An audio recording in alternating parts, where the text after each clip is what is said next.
Good evening, ladies and gentlemen, and welcome back to the FrostBytez Gaming Experience, part number 34 of the Pokemon Emerald walkthrough. The gist of today's part is the abandoned ship, as you can see. The cool thing about the abandoned ship that's different from other areas similar to it is that there's no wild Pokemon to encounter when walking on the floor of the abandoned ship. There are some wild Pokemon you can get on the ship. However, just walking throughout the interior of the abandoned ship doesn't attract any Pokemon around. A little bit odd, actually, because, you know, you would think that an area like this would have a couple roaming Pokemon around.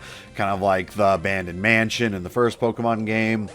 Kind of like when you're in the Pokemon cemeteries and whatnot, where you had to deal with ghost Pokemon. You'd kind of expect some, like, wandering Pokemon on an abandoned ship. I expected stuff like a Krabby and whatnot, just, you know, because when you're dealing with a wrecked ship that's also, you know, has water in it a bit, I don't know, for me, I kind of expect there to be some Pokemon in there as well, you know, shoreline style Pokemon or something like that. But instead they decided no Pokemon was necessary to be put in the abandoned ship. A little bit of an interesting decision, but hey, I respect that as best as possible. Majority of the time, actually, when on the abandoned ship, you are going to be facing a number of trainers, but there's kind of little... I don't really, like, they're kind of puzzles in a sense. It's a really easy puzzle later on that we're going to be getting into. But majority of the time, you're just collecting items, battling trainers, getting a particular item that's needed in order to progress further on within the story. The abandoned ship is not an optional thing. That I remember anyways. If I remember correctly, it is something that you do have to go out of your way in order to do. But I don't know, maybe it is optional, but I don't fully remember. I don't think it is, though. I don't think it's optional whatsoever.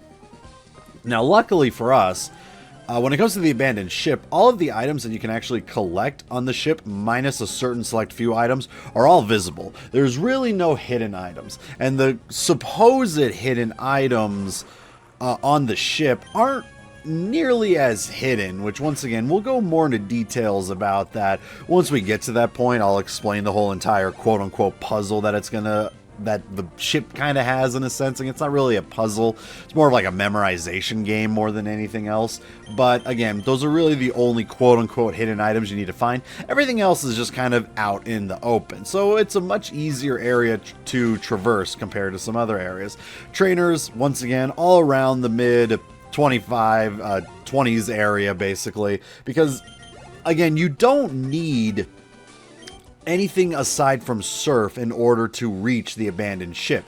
So you could come here when your Pokemon are within their mid-20s or so and get some good grinding done over here. Main reason why I decided to wait for it is because you do need the move Dive to explore every area on this ship.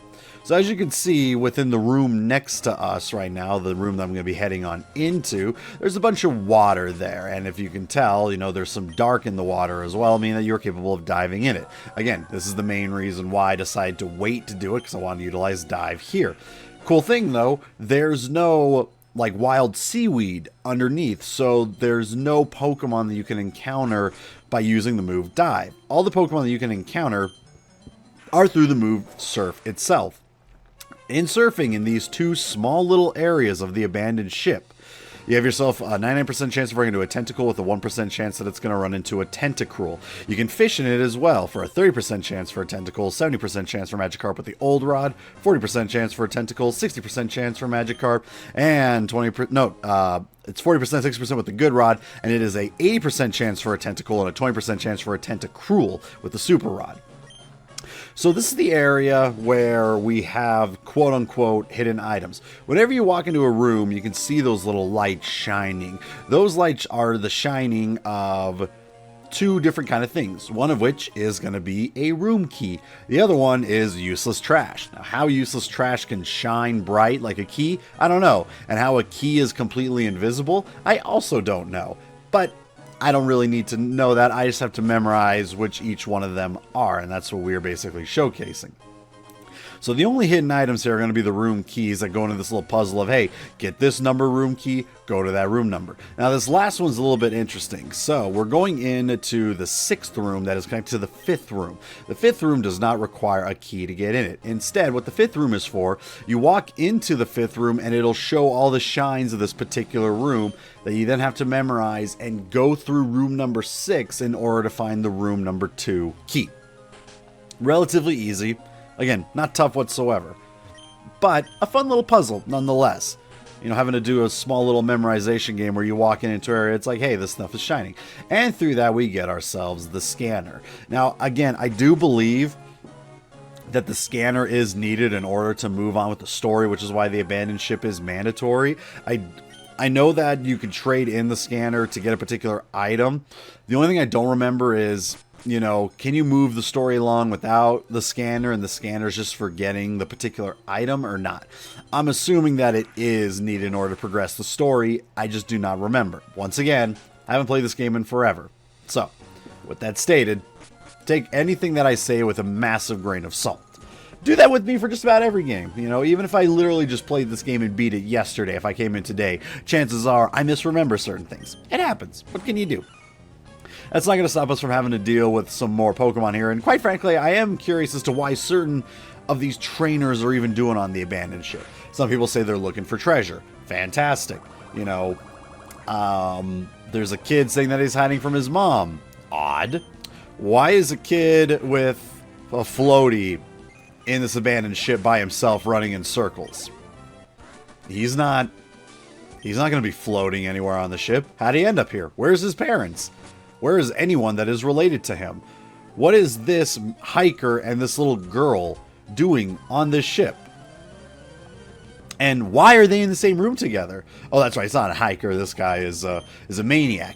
Even creepier that there is a maniac and a little girl all within the same room of the abandoned ship. Are they related? I don't know. The game never says that. We don't have last names in this game. We only have first names, meaning that could be a total stranger that lured her into the abandoned ship, into a room all by themselves, and I'm creeping myself out just by saying that.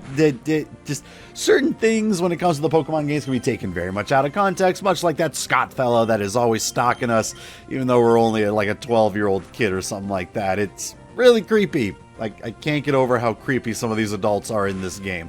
Really brings the whole entire I need an adult, I am an adult thing to full circle, really. A little bit, yeah. Kind of don't want to float too much down that line. But anyways, with that stated, again, get the rest of the items. The abandoned ship is basically done. There is one more thing that we can get after dealing with this couple here, you know. And again, these two make sense. Oh, we're searching for treasure. Fantastic.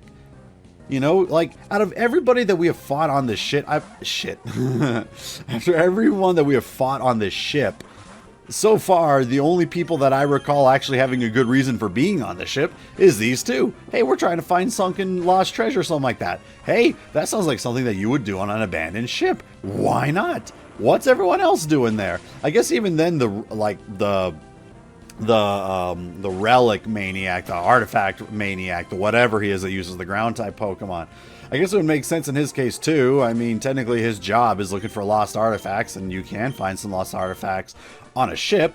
I'm just saying, he looks very well prepared to go out into the desert. Not in, well, I can't imagine the ship's air conditioned, but I'm pretty sure it's also not in the hundreds either there, buddy. So, I don't know. Maybe he's someone that just feels like he needs to wear the getup everywhere he goes. With that stated, you can talk to this gentleman. He basically just lets you know the scanner that you found, take it to Captain Stern. And you also get the storage key out of it too. I do believe that if you come here earlier, he talks about he's on the abandoned ship to try and find the scanner. He probably even makes a mention of that he could use your help. But again, you can only really help him once you gain the ability to use Dive. And with the storage key, we are capable of entering within this area to get ourselves probably one of my favorite moves ever, Ice Beam. Ice Beam, Flamethrower, Thunderbolt, 3 of my favorite moves. 90 power, 100% accuracy. What can go wrong with that? In fact, I'm pretty sure it might even be 95, if I'm not mistaken. I don't know. I know it's not as strong as 100, but I do know it's around 90. But 100% accuracy. I will always take Ice Beam, Flamethrower, and Thunderbolt over Thunder, Fire Blast, and Blizzard any day. It's just that in some cases they're harder to get. Luckily in this game, Thunderbolt is pretty much given right to us. Ice Beam is given to us. I don't recall a Flamethrower being given to us in this game. I believe that's one of those that you do have to do the game center, do all those fun little exciting interactive games in order to get the ability to use Flamethrower. I don't know. But with the abandoned ship done and out of the way, now we have to go against the trainers all along Route 107. Funny thing, for some reason, I only remember there being 2 trainers on Route 107. There's actually a lot more than just 2. I think there's like maybe 5 total that we have to go against. Not too hard. Again, they're all relatively within their mid-20s or so. But aside from that, you're dealing with your usual, hey, they're using water types, take care of them, call it good. Try and give myself as much experience on Vibrava as I can, because I kind of want a Flygon before I end up going against the Elite Four, even if I have to grind myself a Flygon off screen. Probably won't do that because there's still quite a bit more game left to play, a number of trainers that we have to go against, and even at the very end of the day, if I have to, I'll just evolve him during the Elite Four. You know, what can go wrong? I don't know. Why is my voice getting all crackly? I don't know. It's the summer. I can't take it. This heat is too much. Someone send help. My address is this. Douse me with water. Bring a fire truck if you must. It's hot. It kind of makes me envious when I actually do parts like this, where in the summertime, you know, it's relatively hot, and I see all these people out in the ocean, river. I'm not exactly sure what to call these routes, because I guess in my opinion they're not big enough to be oceans, but they're not thin enough to be rivers, and yet they're a little too big to be a lake. What do you call half of any of these? You know, I mean, I guess I guess we're technically on the sea, but then to me the sea is also the ocean, and this is too small of areas to be considered an ocean. But then again, that's going based on how we see in a top-down view of the game. If we are down there, maybe it's a lot bigger than we thought. Maybe we are a bit of an ocean. Probably a gulf more than anything. I mean, there's a bunch of islands around or something like that. I don't know where we are. Either way, watching these trainers swim in it makes me very jealous, because I'm like, I could go for a nice little swim right now with how hot it is. That's a joke. I rarely ever go swimming ever, but anything that'll cool me off and cool me down is a-okay with me. Actually, and the reason, I mean, I don't really go swimming all that much. I don't really like our swim centers that we have, and most of the lakes that we have around are good, but it's one of those that they're too good that just about everybody goes to them, and it's not like a beach where it gets like super crowded, but you got to realize when you grow up in a small town, sometimes even going to an area where 5 other people are, that's considered crowded for people like me. And I know people are here and sitting there listening to me talk about this, and they're like, the hell are you talking about? 5 people crowded? I would love for only having to deal with 5 people. I totally get that. See where I'm coming from. I'm in an area that literally has no one anywhere half the time. So, of course I'm going to be sitting there and being like, hey, 5 people are around. This is too much, man. Too much. I'm getting a spam call right now. Anybody else been having troubles with these lately? Getting all those robocalls and robotexts? They've been rampant lately. It's kind of crazy. Luckily, my phone's good at telling me, hey, it is a spam call coming in, so I can just ignore it. You know, let it go to voicemail so I can be told, hey, do you want to work for Amazon at $26 an hour? Or my most recent favorite, the best part about some of these robocalls is that they start their messages a little bit too early. Nothing kills me more than when I go into my voicemail on my phone and I hear the guy mid-sentence being like, I know you've heard it before and it's all crap, but let me tell you something. No bullshit here. This is a real job where you can make over $900,000 a year or something like that. And again, it's so hilarious because the robo talk starts like halfway through its own sentence, and it's like you couldn't program it to wait the right amount of time. Maybe my message box system, the message I leave for people to leave a message is longer than most other people. I don't know, but it's always hilarious just to hear that. This is no bullshit right here. This is going to be like, you know, I know you hear it. Everyone says this is like the miracle job. I know, I get it. I've been there, but this is different, man. It's so funny. Like they try so hard and it's like, dude, we know. We know what this is. Don't try and bullshit us right now. This is the scammiest thing ever. Too funny. Oh, jeez. But lately it's been getting more annoying with the text. You know, I mean, with the robocalls, it's really easy to tell. Although the robocalls are also getting really smart because of the fact that they're actually starting to call me with my own phone number. How does that work?